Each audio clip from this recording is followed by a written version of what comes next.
नमस्कार. बार्शी संचारच्या मिळून साराजणीच्या वतीनं घेण्यात येणाऱ्या काव्यवाचनमध्ये आपल्या सगळ्यांचं मी सौ शिल्पा मठपती स्वागत करते. रसिको, आपण दर महिन्याला काव्यवाचन घेत असतो आणि यामध्ये आपण वेगवेगळ्या दिग्गज कवींच्या कविता ऐकत असतो. कविता हे काव्यविश्वच इतकं रसिक आणि इतकं समृद्धतेनं नटलेलं आहे की त्याचं भांडार आपल्या पुढे ह्या साहित्य प्रेमींनी रचून ठेवलेलं आहे. आणि या साहित्यानंदाचा आस्वाद घेण्यासाठी त्यांच्या कविता जर आपण वाचल्या तर नक्कीच समृद्धतेनं एक अनुभूती आपल्याला मिळते.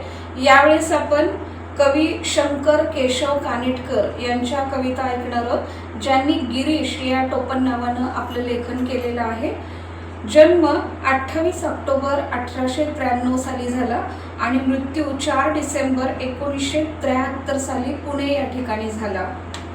मूळचे साताऱ्याचे असणारे कानिटकर हे फर्ग्युसन आणि विलिंग्डन या महाविद्यालयामधून त्यांनी अध्यापन केलेलं आहे आणि त्यांनी मोघोजी हायस्कूल फलटण या शाळेचे प्राचार्यपद भूषवलेले आहे.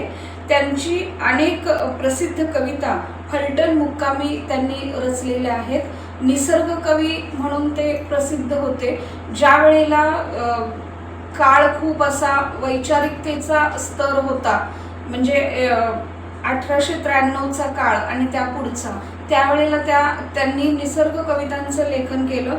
त्यामुळं आमराई, कांचनगंगा, मेघ, चंद्र, चांदणं असे विषय, या प्रकारचे विषय त्यांच्या कवितांमधून आविष्कृत होत गेले आणि एक असं खूप समृद्धतेनं नटलेलं आणि भावनांचं ठाव घेणारं आणि निसर्गाशी जवळीक साधायला लावणारं अशा कानिटकरांच्या कविता आहेत.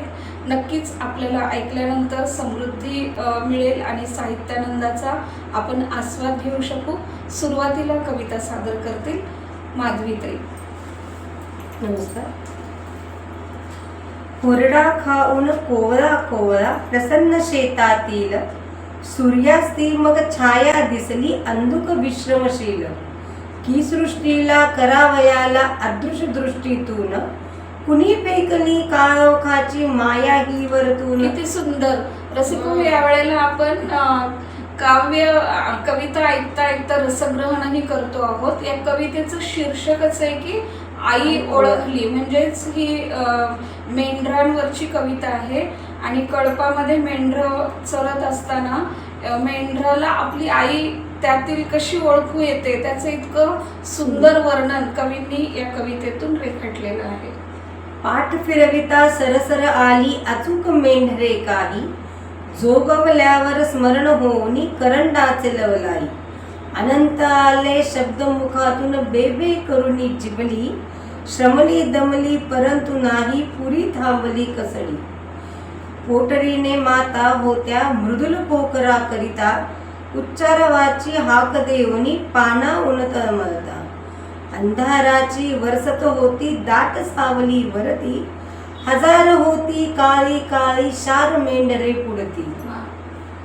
कोण कोठले असे दिसेना अंधाऱ्या छायेत, कोण कोठे असे दिसेना अंधाऱ्या मायेत. अंधुक तारा चमकून होत्या अद्भुत खेळ पाहत, तोच पातली सान कोकरे शेजारी असलेली.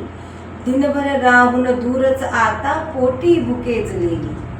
घोळक्यात ती शिरली येऊन बघे सुखाचा आपुल्या, घोळक्यात ती शिरली येऊन वेद सुखाचा आपुल्या.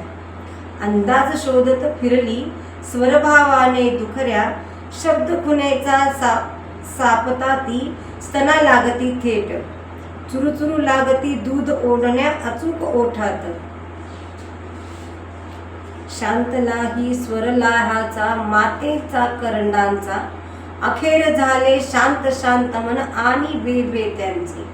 कुठून ईश्वरा असली माया तुवा निर्मिली तोर, माय सापडे पिलासवे अचूक तिमिर जागर. माय सापडे पिलासवे अचूक तिमिर जागर. वा, खूप छान कविता कानिटकरांनी रेखाटलेली आणि सादरीकरणही खूप छान झालं माधवीताई. यानंतर कविता सादर करेल प्रीती. भलर भलर भलर भलर भलर दादा भलर, भलगडी दादा भलर. तांबडं फुटलं झुंजू मुंजू, शुक्राची चांदणी लागली इजू, थंडवत करतोय कुजबुजू, आता चालीव जोशात मलदा, भलगडी दादा भलर, भलगडी दादा भलर. रसिको, आपल्याला कळलंच असेल सुरुवातीवरून की एक शेतीचं वर्णन करणारी ही कविता आहे आणि जो शेतकरी आहे त्याचं एक खूप म्हणजे त्याच्या कष्टाला उत्साह येण्याचं, बळ येण्याचं एक सामर्थ्य ह्या कवितेतून कवींनी त्यांना दिलेलं आहे. मोत्यावानी भरली या ज्वार, चांदण्या रातीचं बघा शिवार, मोत्यावानी भरली या ज्वार, चांदण्या रातीचं बघा शिवार, झळझळत ताट वाजवतय वार, नेसवती पांग फेडणार, भलर दादा भलर, भलगडी दादा भलर. अमराईच्या भोवती झालर, अमराईच्या भोवती झालर, आभाळ चंदेरी शार्क भरदार, शेकोटी धावती रंग गुलजार, थंडीचा उपास देणार, भलर दादा भलर, भलर दादा भलर, भलर दादा भलर, भलर दादा भलर, भलर दादा भलर. खूप सुंदर कविता सादर केली होती. यानंतर मी कविता सादर करते. कवितेचं शीर्षक आहे शब्दात अमृत भरले.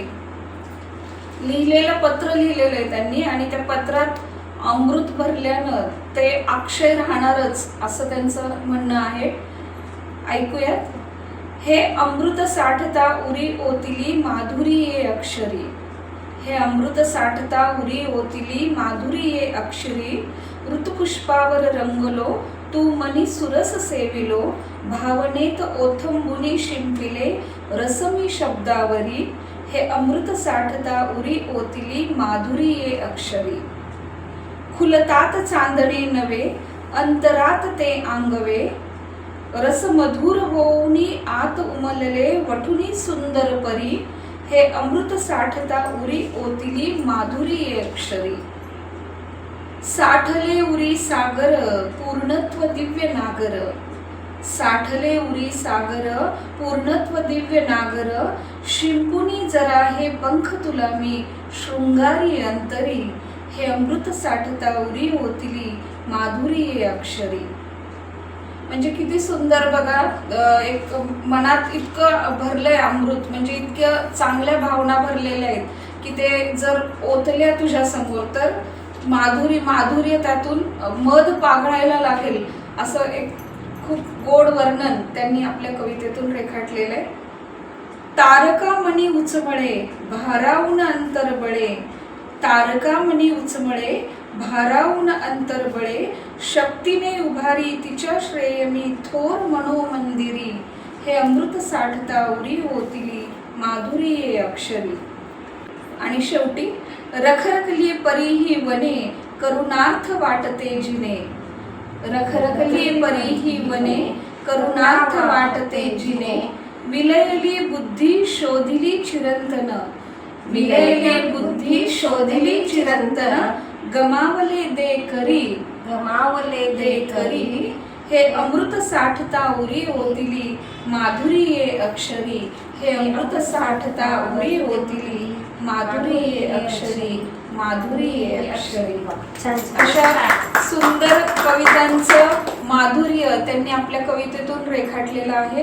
कानेटकरांच्या कवितांचं वैशिष्ट्यच हे आहे रसिको की एक एक अमृतधारा बरसाव्यात तसं त्यांच्या कवितांच्या लहरी या मनामध्ये रुंजी घालायला लागतात, कधी कधी पिंगा घालायला लागतात, कधी कधी विचार करायला लावतात आणि कधी कधी भारावूनही टाकतात.